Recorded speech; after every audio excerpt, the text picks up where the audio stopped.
ating pagkasamasamahan.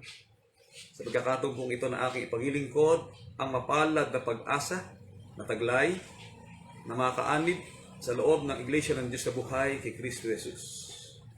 Ito pong tinatawag na pag-asa, yun ang pinaka punto na diwa na ating tatalakayin. Ang pag-asa po galing sa English na hope. Isa po sa pangunahing virtues of Christian religion, pag-asa, pananampalataya, pag-ibig. Ang pag-asa o tinatawag na hope, ito po ay may kahulugan na ganito: a feeling of expectation and desire for a certain things to happen. Makatwid, ang ibig sabihin po ng salitang pag-asa ay isang damdamin ng ating nasa sa kalooban natin, na nadarama natin, na inaasahan at hinahangad para sa isang bagay na mangyayari. Yung isang bagay na mangyayari na ating pong inaasahan at hinahangad na ating nadarama, na sa ating naisin natin, yun ang tinatawag na pag-asa. Ngunit, ang salita pong pag-asa ay lalong nagkakaroon ng kulay at lubos na halaga sa buhay ng mga kaanib sa loob na Iglesia ng Diyos na buhay kay Kristo Jesus, na ating mataglay ang tinatawag na mapalad na pag-asa. Hindi po karaniwang pag-asa, kundi mapalad na pag-asa. Sa English term, ng biblical term, ng salitang ito, tinatawag po ito sa English Bible na the blessed hope. Mapalad na pag-asa, the blessed hope. Isang mapagpalang pag-asa. Sapagkat hindi po lahat ng pag-asa ay tinuturing na mapalad. Hindi po lahat ng pag-asa ay tinuturing na mapagpala. Kundi ang mapalad na pag-asa ay itinuturing na taglay ng mga kaanib sa loob ng Iglesia ng Diyos na buhay, na siyang fulfillment of our wishes. Yung tinatawag na full satisfaction ng ating mga hinahangad sa isang bagay na mangyayari. Sa lalo po ikaliwanag ng ating pag-aaral ay ating pong alamin ano ang karaniwang pag-asa na hinahangad ng mga tao sa daigdig. Ito po sa aklat ng Mateo 6, ang talata po ay 31. Ganito ang pahayag ng Biblia. Kaya't huwag kayong mga balisa na magsabi, ano ang aming kakanin? O ano ang aming iinumin? O ano ang aming daramtin? Ang tao po ay nababalisa. Sapagkat ang pagkabalisa po ay damdamin na tila siya'y nawawalan ng pag-asa. Sapagkat ang tao pong nababalisa ay nakadarama ng kalungkutan. Sapagkat yung bagay na kanyang inaasahan, yung kanyang hinahangad ay hindi agad na nangyayari. Sa mga kapatid, sa talata pong ito na ipinahahayag ng ating Panginoong Jesucristo, ang karaniwang pag-asa na nais ng tao na makamit at kanyang hinahangad para sa isang bagay na nais niyang mangyari sa hinaharap, ito sa regular matter po ito. Tinatawag kung ano ang kanilang kakanin, iinumin, at daramtin. Sa ating pong panahon ay nagiging balisa ang tao. Hindi lamang po sa tinatawag na pandemic. Dahil na rin sa paglago ng kanilang pamilya, dahil po sa kanilang mga pangailangan ay marami na rin po ang kinakapos, kinukulang sa budget, napuputulan ng kuryente, hindi makapagpaaral ng anak, mataas na cost of living, sinabayan pa ng pagkakaroon ng mga batang magsisipag-aral, pag yan po ay nagkapatong-patong tungkol lang sa kanilang kakanin at iinumin at magiging kasuotan, yan po ay ikinababalisa na ng tao. Kaya karaniwan na hinahangad sa buhay na ito ay yung kanilang kakanin, iinumin, at daramtin. Matapos ang tao po ay makaraos doon sa kanyang hinahangad na pagkain, kanyang hinahangad na iinumin, kanyang hinahangad na daramtin. Kaya nga ngayon napakasikat na sikat po yung mga online shopping. Shopee, Lazada, magandang kasuotan. Pag pinindot mo, kinabukasan, nandyan na ang si Lazada at si Shopee. Hindi na po uso ang pumunta sa mga malls para bumili ng pagkain. Tatawag ka lang kay Food Panda, te-text mo lang si Food Panda, i-deliver na sa iyo kung ano ang pagkain gusto mo. Lahat po yan ay ginugugulan ng salamin. Kaya yan po ang hinahangad ng tao.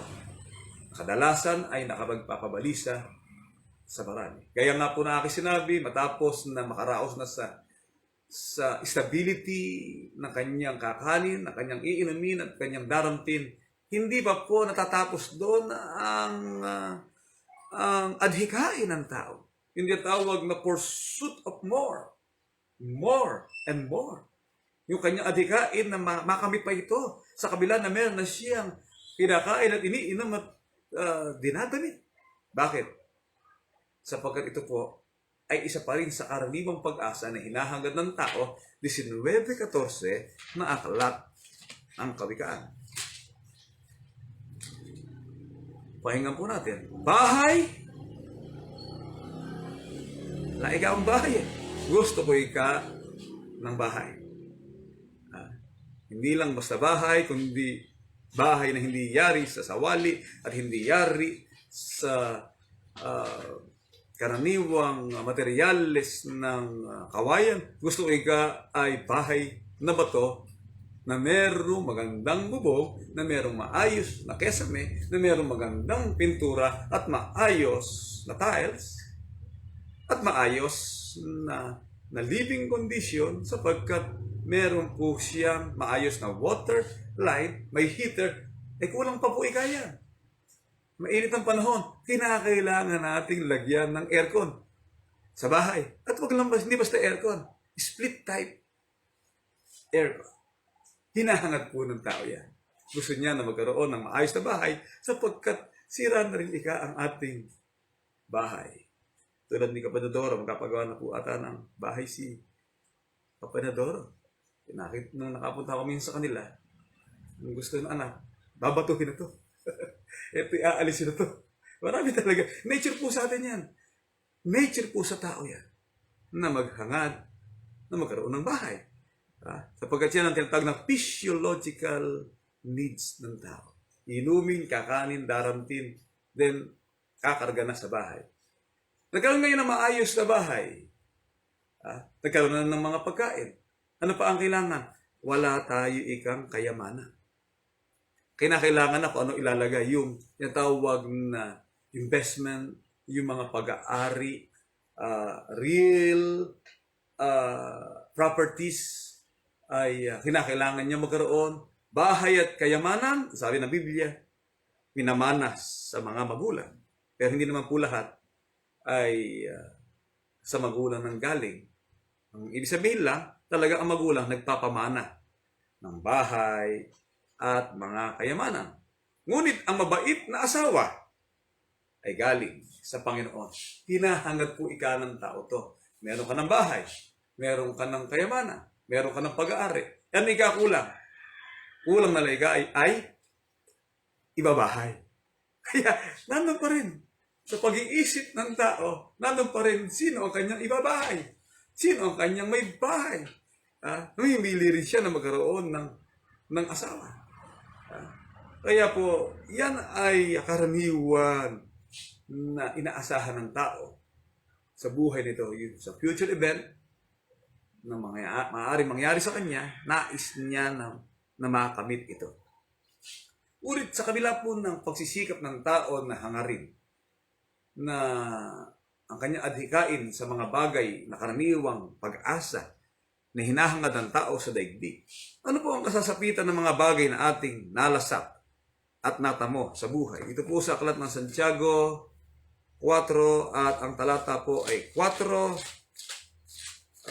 Pakinggan po natin at ganito po ang pagtuturo. 4 ang talata po ay 14. Kayo ngang hindi nakakaalam ng mangyayari bukas. Kapagkatwid, ang pag-asa po, kaya lagi pag-asa, yun ang mangyayari bukas. Dahil for a certain thing to happen. Di pa nangyayari ngayon, mangyayari pa lang. Kaya po, yun ang tinatawag na pag-asa. Yung mangyayari bukas. Subalit, hindi po natin naalaman kung ano ang mangyayari bukas.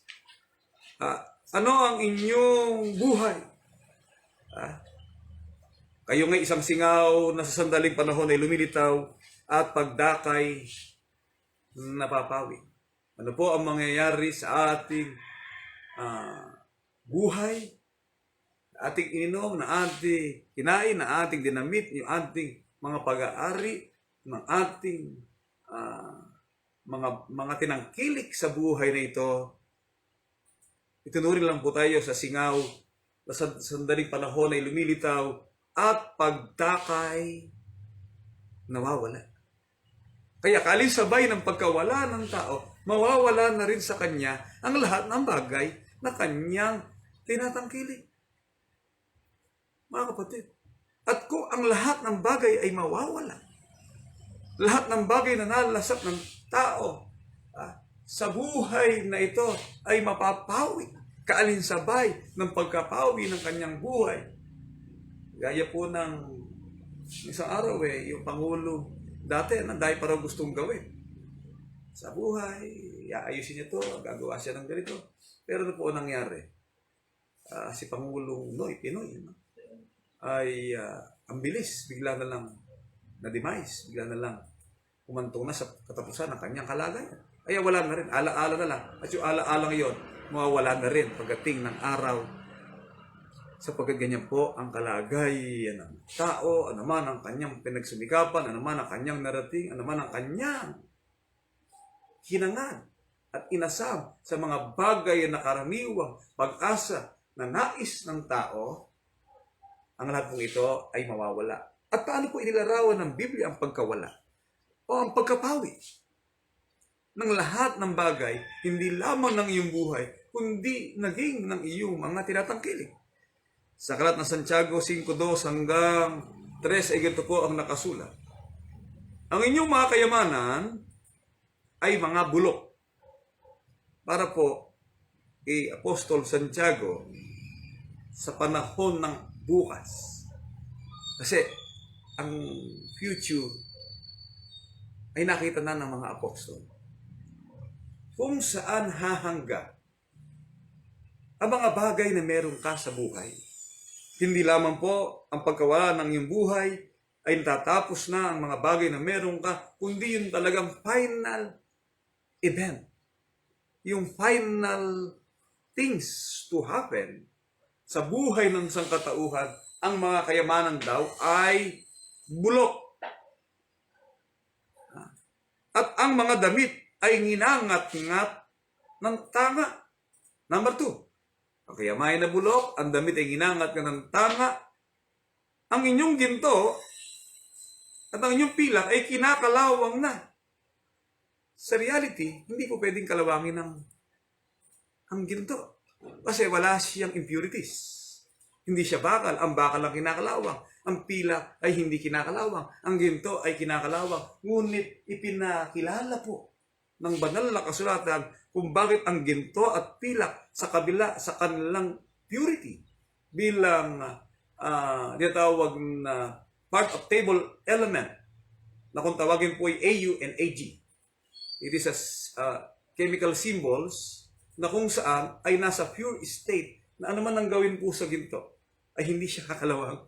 Ano man ang gawin sa pilak ay hindi siya kakalawangin. Ngunit sinabi po ng Biblia na kinakalawang na sapagkat inilalarawan na ang kalawang ay nawawalan ng saysay.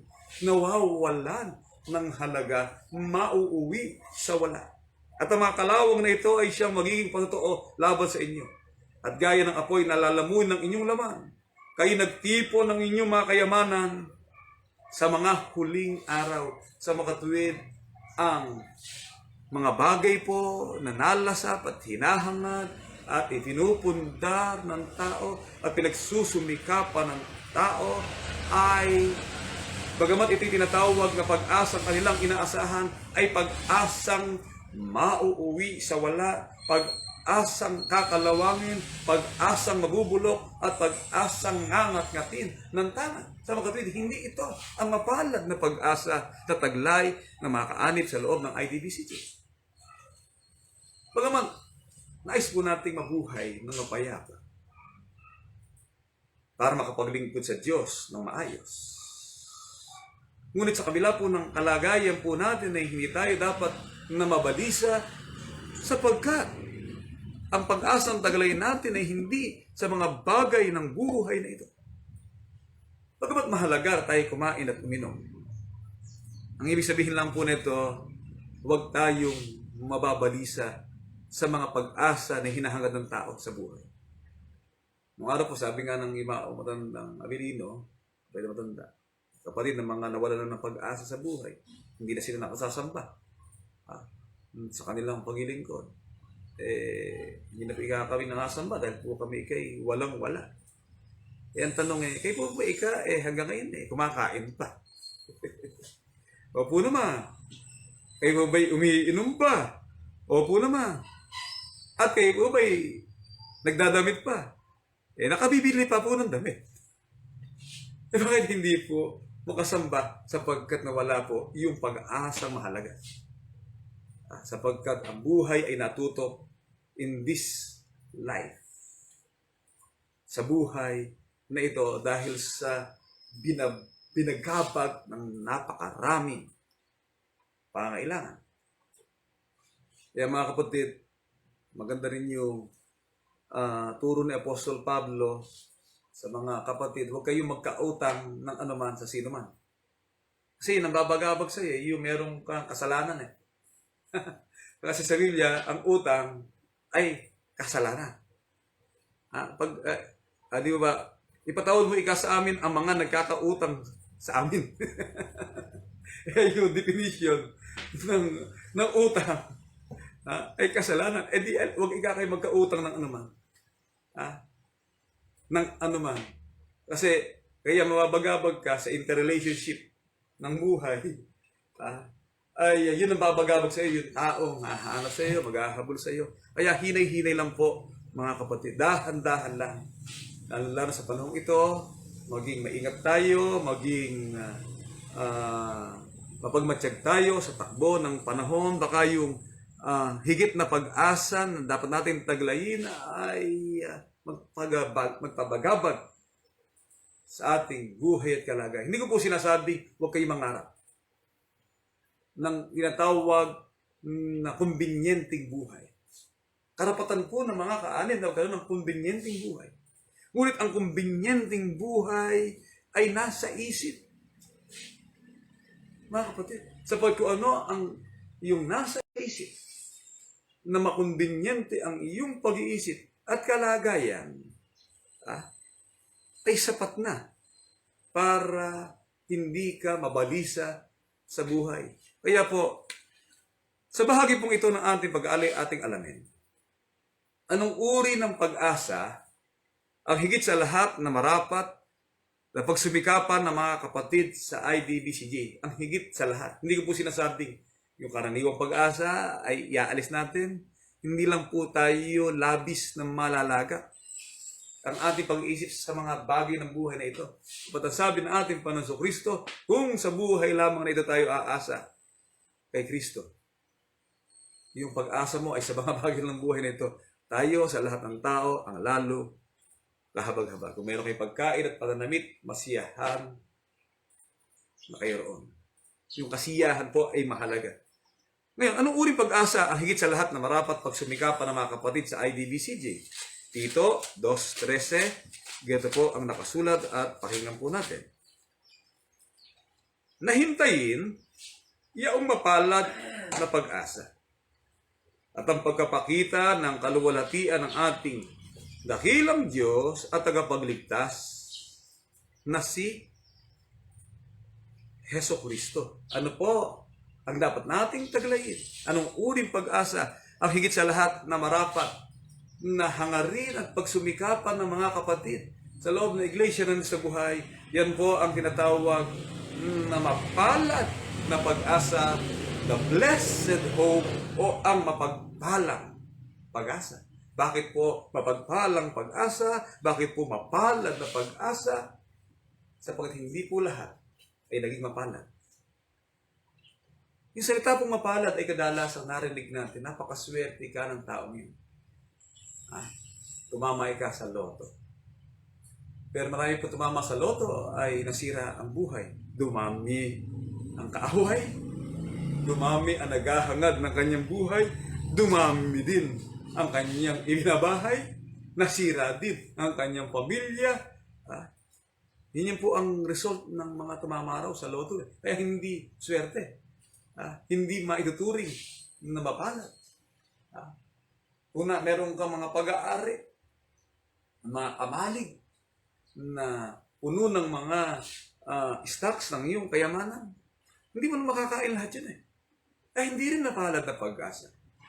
Ang iyong kayamanan ay bulok, ngangat-ngatin ang tanga yan, kakalawangin yan sapagkat mawawalan yan ng halaga at saysay. Bakit po? Sapagkat merong magaganap sa daigdig na pagpapakita ng kaluwalhatian ng ating dakilang Diyos at tagapagligtas na si Hesukristo. At yan po ang ating hinihintay.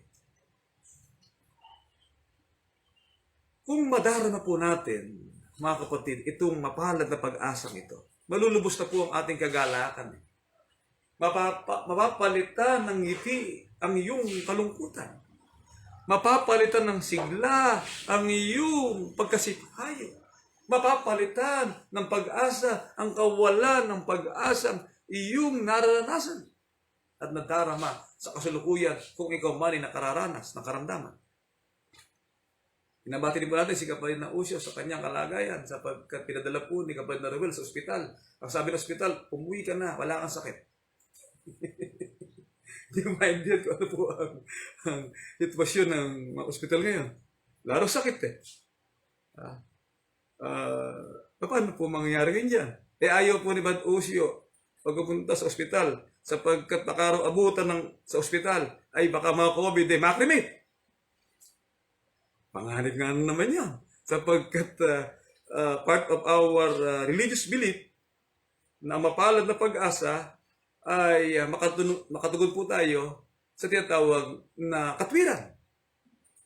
Mga kapatid.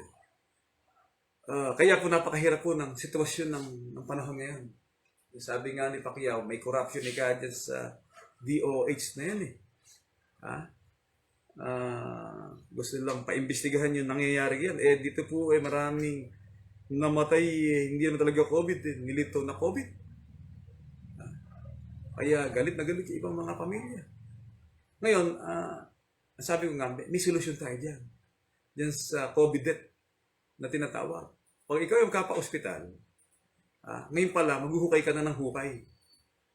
Nalilibingan. Para sigurado. Kasi po, dito po may trap ang government Nakita ko yung trap dito ng gobyerno Ang sabi po sa procedures for burial and cremation, kung gusto magpa-hospital, hindi mo tiyak ang kalusugan, baka hindi ka makasurvive, meron ka na agad pagpapasukan.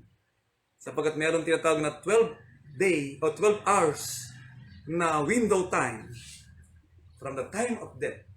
Kaya tayo hindi na rin hindi ang kamatayan Sapagkat sumampalataya tayo sa isang mapalad na pag-asa. Ang iniintindi ni Brad Usio, hindi naman ang kanyang paggaling Ang iniintindi niya, baka siya kay ma-hospital, ma-lockdown sa hospital, ang uso ngayon, pag namatay ka, kasi Pinoy, hindi ko masabi kung talaga na-COVID Dahil sa, bigla na lang sinunog Yun ang inintindi ni Brad Usio. Very simple ka ako. Ang gagawin natin. Ang sabi ng gobyerno ganito. Sangayon po sa Department Memorandum Order number 2020, number 0158, March 22, 2020, subject ng Office of the Secretary of the Department of Health, proper handling of the remains of suspect, probable, and confirmed COVID-19 cases. No, halimbawa po, procedures for burial and cremation. Burial and cremation. Namatay ka ng COVID death, ito procedure. The procedure for burial and cremation shall be done within 12 hours after death. Meron ka lang, pag COVID patient ka, namatay ka ng COVID, niliklara ka. Dahil balita ko po, nakakakuha ng 1 milyon ng ospital. Balita ko lang. Hindi pa po kumpirmado. Pag namatay ka sa loob, wala kang COVID, talitawing may COVID ka, 1 million. Kung sabihin po ng iba. Wala naman pong kasiguruhan dyan. Kaya, iimbestigahan pa yan ng kagalang-galang na Senador Manny Pacquiao. Kung talagang mero korupsyon. Nag-aaway siya ng Pangulo ngayon eh.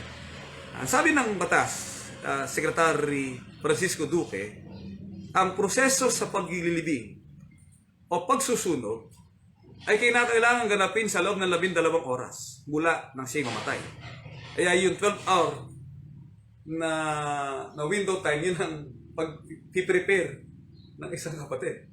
Kung sakasakali, kaya nga pag nagpa-hospital ka, inuubo ka, at tingin mo ay malalagot ang hininga mo, nasa iyo yun.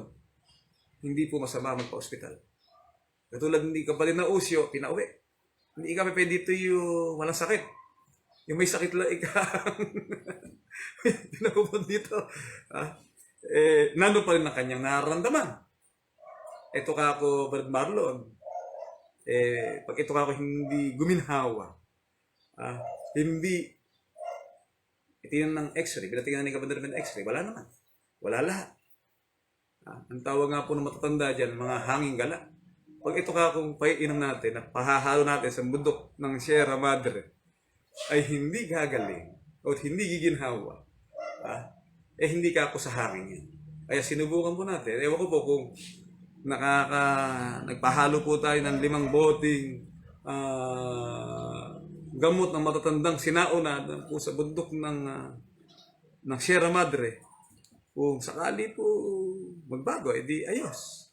At kung hindi na magbabago, ito lang po ang gawin natin. Huwag tayong mawala ng pag-asa. At huwag tayo, tawag po dyan yung problema ng panahon na 12 oras, pag magkapa-hospital ka, magkapa-opera ka, kinakailangan meron ka ng pagkapasukan. Ngayon, kung hindi ka pumasok, di okay. Hindi ka nakapasok sa loob ng hukay na pahuhukay mo eh. Hindi mabuti, makapagiligot ka pa sa Diyos na maayos. Kung ikaw naman ay abutan sa loob, meron pong 12 hours na procedure. However, ito po ang rules, sir po. Burial of remains. Maliwanag po. Ang paglalagak ng remain ng isang COVID patient should be in accordance with the person's religion and culturally accepted norms to the most possible extent. Example, Islamic rites. Cremation is forbidden or haram. Hindi ka pwede pilitin. Matatanggal ng lisensya ng doktor. Dito. Kaya lang, kinakailangan maagap ka. Papasok na po namin sa hukay ngayon din. At ang rules po, hindi pwedeng karaniwang hindi pwedeng karaniwang kahon ang paglalagyan. Kinakailangan po ay metal casket. Airtight and sealed metal casket. Hindi pwede sa karaniwang kahoy. Kaya metal casket po, inaabot ng pinakamura niyan ay 60,000. At meron naman sabi ng gobyerno, bibigyan namin kayo ng 25,000 pag kayo ay mahirap. Kaya may problema. Dapat ang mahigpit na pagsunod dito, Francisco T. Duque III, MD, MSc, Secretary of Health. Sa mga tweet, hindi po common na COVID makikrinig. Kaya wala pong problema doon, Kabanaucio. Sumunod kayo sa inutos sa inyo, nagpa-hospital kayo, pero sabi ng ospital, natakot daw siya, baka raw abutas sa ospital makakremate. Hindi. Basta't manindigan lang po ang isang kapatid na sabihin niya, ako'y isang tunay na Muslim. Pag sinabi, ako po'y tunay na Muslim. Kasi po, ang tunay na Muslim ay DBCJ. What is the meaning of the word Muslim? What is the meaning of the word Islam? Islam means submission to the will of the Father. Ang ibig sabihin po ng Islam ay pagpapailalim sa kalooban ng Diyos. Pag sinabi Muslim ka, Islamic Christian faith po ako. IDBCJ ako. I'm a true Islamic. Pag hindi sumabog yung ospital na yan, pag sinabi kayo Muslim, tunay na Muslim ka, tunay na sa Diyos ka. Sapagkat ang mapalad na pag-asa, yun po ang hindi dapat mawala. Sapagkat ang ikaangin yung buhay, mawawala, masisira, papanaw, darating sa isang panahon na ito po ay sasapit sa buhay ng tao lamang sa ganitong sitwasyon po. Na meron ka na nararamdaman. Kinakalang tinitingnan mo na rin yung family memorial. Saan ba ako ililibing? Kahit na, yan po ay hindi ang ibig sabihin na gusto mo nang mamatay. Gusto mo lang makasigurado. Sapagkat pag ikaw ay na-emergency, nilungay ng doktor dahil sa meron nakiklaim ang doktor na naggamot. Ikaw, COVID ka ngayon. 12 hours, yari ka. Sa 12 oras, hindi ka nakapasok sa hukay mo. Husunugin ka. Yun po mga kapatid. Kaya sinasabi mo natin, ito sa reality. Na baka dito po, sa mapalad na pag-asa, ay magkaroon tayo ng suliranin sapagkat ito po ating faith ay dapat nang maganap po sa atin sapagkat ang inaasa po nating isang mapalad na pag-asa ay ang dakilang pagbabagong magaganap. Meron po isang talata, nais ko lang pong i-anti-parenthesis, itong urdos na aklat ng Tito, sa pag-asa sa buhay na wala hanggan, na ipinangako ng Diyos na di makapagsisinungaling. Kasi po sa ating panahon, maraming pag-asang na hindi tapat Sinungaling na pag-asa kay Binay, gaganda ang buhay. Sabi nga sa isang awit, na bago, darating na, ang ating pag-asa, babalik na, kaming mahirap ay ubod ng saya. Sino po siya? Bilyar po. Darating na raw ang ating pag-asa sapagkat babalik na ang pamilya Bilyar para iahon ng mahihirap sa isang nakalugmok na kahirapan ng ating bansa sapagkat sila ang nagsisilbing pag-asa ng ating bayan. Political ads ng isang mga pinuno. Pagkain sa bawat mesa, matatag na republika. Gusto ko, happy ka. Nagaganda po ng pag-asang pinakikita. Magandang investment, ito po ang mangyayari. Meron bang bago ngayon, maglalaro ka lang, kikita ng 30 mil. Axie game na yan. Yan po, nadinig ko dyan ang dami po ng pag-asang inaalok ng sanlibutan. Pero in the end of the day, babalik uli sa tinatawag na reality ng buhay. Ano ang inyong buhay? Isang buhay na mapapawi. Isang buhay na darating sa pagkawala. Ang kayamanan ay bulok, ang ginto't pilak ay ginakalawag, ang damit ay ginangat-ngat ng tangan. Kaya ang mga apostol, tulad ni Apostol Pablo, niliwanag po kung alin ang mapalad na pag-asang ating hinihintay. 15:51 na aklat ng unang Korinto. Narito sinasaysay ko sa inyo ang isang hiwaga. Hindi tayong lahat ay mga tutulog. Ngunit tayong lahat ay babaguhin. Isang sandali, sa isang kisap mata, sa huling pagtunog ng bakakak, sapagkat tutunog ang bakakak at ang mga patay ay mga bubuhay na babuli na walang kasiraan at tayo'y babaguhin. Sa dakilang pagbabagong magaganap, yan po ang tinatawag na tunay na pag-asa. Yan ang tinatawag na mapalad na pag-asa sapagkat ang kamatayan ay isa lamang, pagtulog. Kaya po, sa traditional way, kawawa ikaw yung kapatid na nakakobit, hindi na ikaw nadala sa chapel, hindi na ikaw na-seremonyahan. For the word itself na seremonya, mga kapatid, wala na pong kaugnayan doon ng patay. Ma-seremonyahan yan, hindi ma-seremonyahan yan. Sa loob ng 12 oras na ipinasok mo yan, sa loob ng hukay, ligtas yan. Because the word ceremony, it is a procedure, a religious procedure or formality bilang pabigay parangal at pag-alo naman sa damdamin ng mga kapatid na naiwan. Pero dahil sa sitwasyon, mga kapatid, kahit alisin na po yung tradisyong yan, ipasok na lang agad sa hukayan. Tulog yan. Kahit anong gawin natin dyan, wala na pong mababago dyan. Sapagkat yan po, ang kanyang kalagayan na siya'y mas mapalad sapagkat siya'y natutulog lamang at sa pagdating ng panahon, tayo pong lahat ay babaguhin. Kumbaga sa ano po ngayon, sa ganitong sitwasyon, think it over. Mag-prepare. Buksan ninyo, linisin ninyo yung mga family memorials ng inyong mga lahi, mga lugar. Baka wala nang islat. Abutin nga ng 12 hours. Kasi ang gobyerno po ngayon, ikaw-COVID ka. Election period eh. Nagmamadali eh. Ang mga pinuno, ang mga tao. Kasi po, talaga ang tao ay ang hinahangad na pag-asa ay kayamanan. Kaya away-away ang mga politiko, ang mga mayaman ay lalo pa nagkapayaman, bagamat may vaccine na. Bagamat yan, hindi kailangan din naman. Hindi ko nagsasabing hindi kailangan. Pero sa bawat digmaan, may hanap buhay. Masisisi ba natin yung mga naghahanap buhay sa supplies ng digmaan?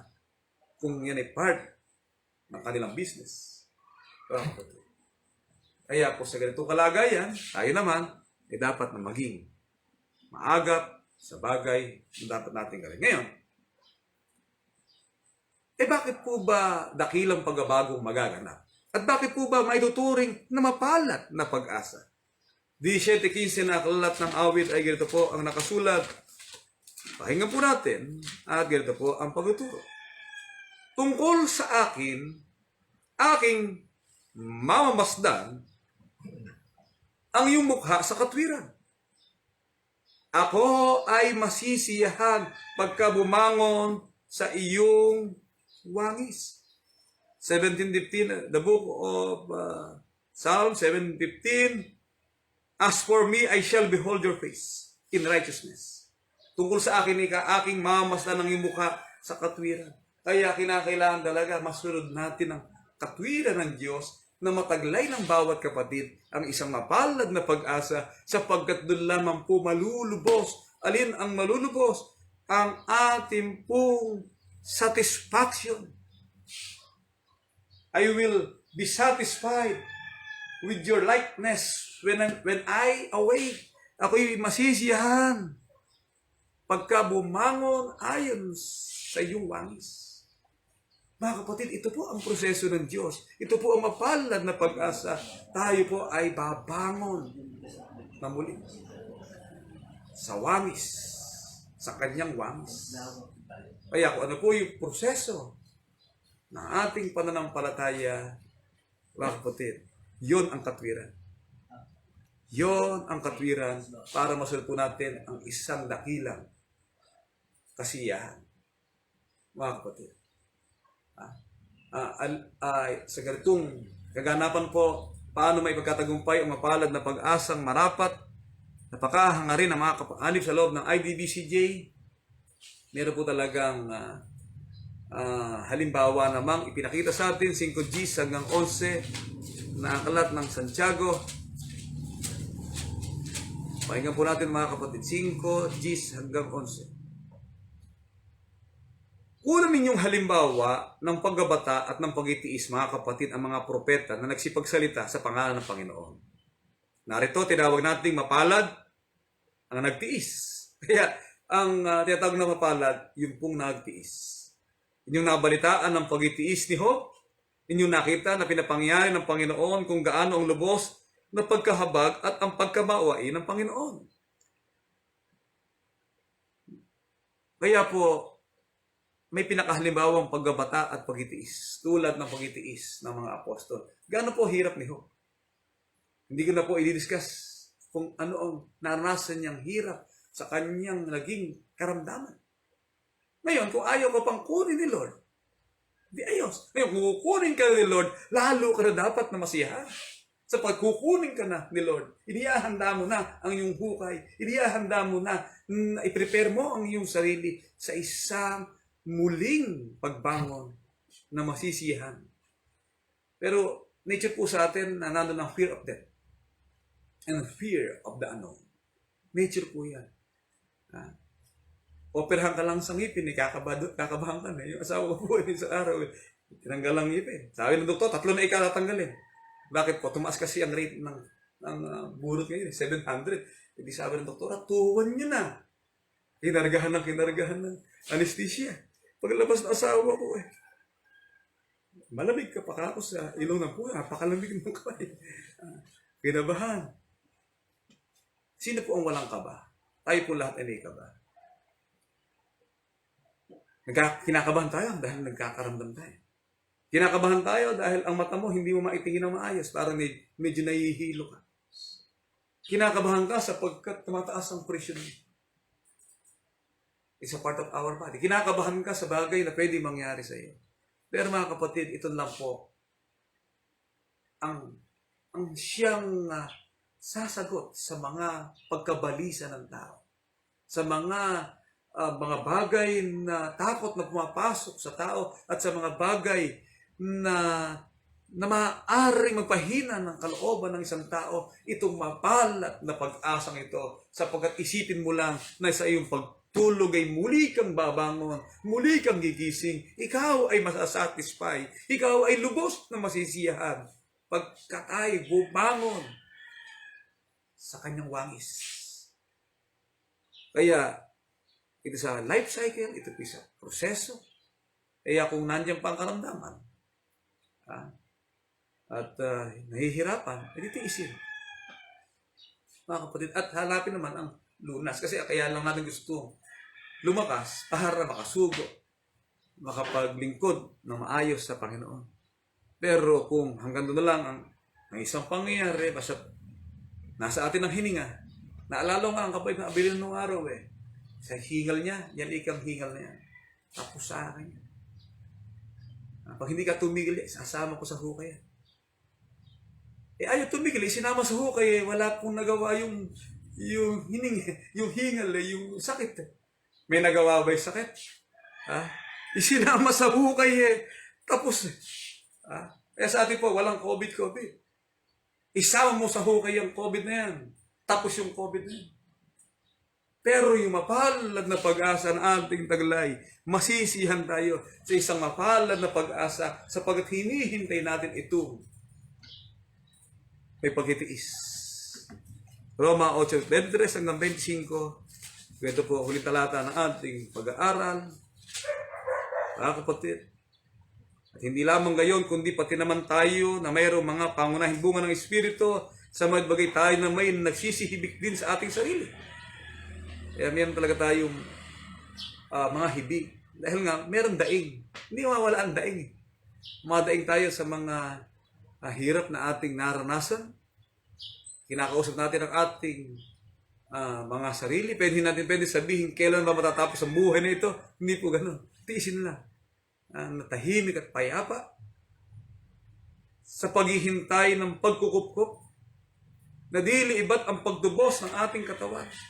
Mga kapatid, natubos na po tayo sa kasalanan. Nasa kalahating bahagi na tayo ng pag-asa. Natubos ka sa kasalanan. Pero yung natirang half ay wala pa. Alin po yun? Ang matubos ang ating katawan. Hindi pa po natutubos ang ating katawan. Magkakasakit pa tayo, manghihina pa tayo, tayo matutulog pa sa isang panahong nakatakda para sa atin. Sapagkat hinihintay pa natin ang pagkukupkop. Hindi pa tayo kinukupkop ng Diyos para matubos ang ating katawan. Bakit po? Sapagkat hindi pa dumarating ang mapalad na pag-asa na ating hinihintay, sapagkat hindi pa nagpapakita ang ating Panginoon. Ngunit kung dumating na ang kanyang pagkapakita, kailan mangyayari? Sa isang kisap mata. Maganda po yung talata. 1 Corinthians chapter 15 and 52 na binasa ko po kanina. Nais ko po ulitin sa English version, mga kapatid. Chapter 15, verse 51 to 52. Behold, I tell you a mystery, we will not all sleep. Kasi pag dumating si Kristo, hindi ka na matutulog. But, we will all be changed. In a moment, in the twinkling of an eye, at the last trumpet. Sampo itinuri, sampo ipinakilala. Ang pagitan ng kamatayan at muling pagising, itunurin lamang po ang kamatayan o pagtulog sa muling pagising saan? In a twinkling of an eye. Sa isang kisap mata. Ganun lang po ang pagitan ng pagtulog hanggang sa pagkukupkop at katubusan ng ating katawan na mula sa ating himlayan ay babangon tayo sa kanyang wangis at doon po magkakaroon ng lubusang kasiyahan. Hindi mo na alam yun. Pero para sa Diyos, hindi mo ba minsan tayo natulog? Yung pagitan ng pagtulog mo at nang ikay magising, sarap ika ng tulog ko. Hihigap-higap ka pa eh. Ganda ika ng tulog ko. Ang lakas-lakas ko ika ngayon. Ganun lang pala ang pagitan ng pagtulog at pagising. In a twinkling of an eye. Sa isang isap mata, mangyayari po ang isang mapalad na pag-asa na ating hinihintay. Kaya kung tayo man ay nagtitiis, ipagpatuloy lang po natin na pinakahalimbawa na meron ng mga apostol, sundan natin ang proseso ng katwiran. At sa gayon, mga kapatid, ay hindi po tayo tawag masilat doon sa pagitan ng kagipitang ipinataw ng gobyerno. Kaya nga sabi ng Biblia, yung mga mataas na pamunuan yan, merong hidden. Ang tawag po dyan na deep state. May isang malalim na estadong nagpapatakbo para sirain ng paniniwala ng tao. Kapatid, wala na raw virus, meron na raw vaccine, kasi may lilito ngayon ng Indian variant na kung anong tao po doon na mas malala. Kaya ngayon, uso na po vaccine. Di iba natin makabala, vaccine na. Okay po, wala namang problema doon. Kung yan po ay lunas sapagkat kailangan din naman yan. Pero ito po mapalad na pag-asa natin tinatalakay, hindi pa sa ating sahi sa paghihintay ng pagkukupkop na dilibat ang pagtubos sa ating katawan sapagkat tayo iniligtas sa pag-asa. Ayun po, ang problema kasi, pati pag-asa pala, kinakailangan maligtas ka. Bakit? Paano ka naligtas sa pag-asa? Iniligtas ka sa maling pag-asa, dinala ka sa mapalad na pag-asa.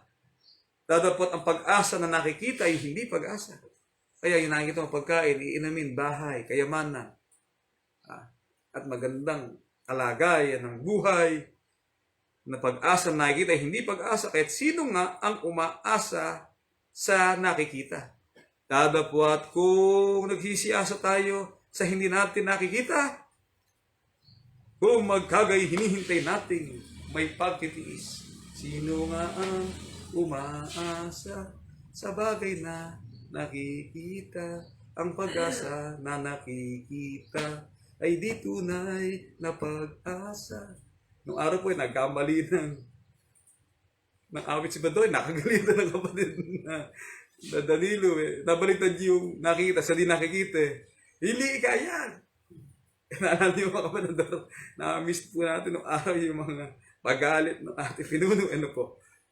Yung pala, pag wala na, yung pagalit, ay wala na rin. Pero nagiging alaala sa atin, nasundin po nating maayos, at mahinahon, maganda, kung ano ang rules. Mga kapatid. Sapagkat ang rules, ang katwiran, na ating mamasdan ang kanyang mukha sa katwiran, masisihan tayo sapagkat babangon tayo ayon sa kanyang wangis. Kaya yan po ang paalala natin sa lahat din ng ating mga kapatid. Meron technicality of the rules. Yung technicality ng rule ng gobyerno, hindi na kailangan. Huwag po tayo mapailalim doon. Gawin po natin. Sabihin mo, ako'y isang tunay na Islam ng Diyos. Ako ang tunay na sumusunod sa katwiran ng Diyos. At ang sabi ng batas, memorandum circular na binanggit po natin, it is a cultural norms, it is your faith. Hindi ka pwedeng pilitin sa isang bagay na hindi mo pananampalataya. Kaya meron ding ang government. Hindi obra, malaking gulo yan. Pag pinilit mo ang isang mananampalataya na pailalim sa gusto nilang gawin. Liban lang, kung ang isang pamilya, siyempre hindi naman alam nung nangyari yan, liban lang sa isang pamilya, ay hindi po sumusunod sa katwiran. Ganito po at susunod ay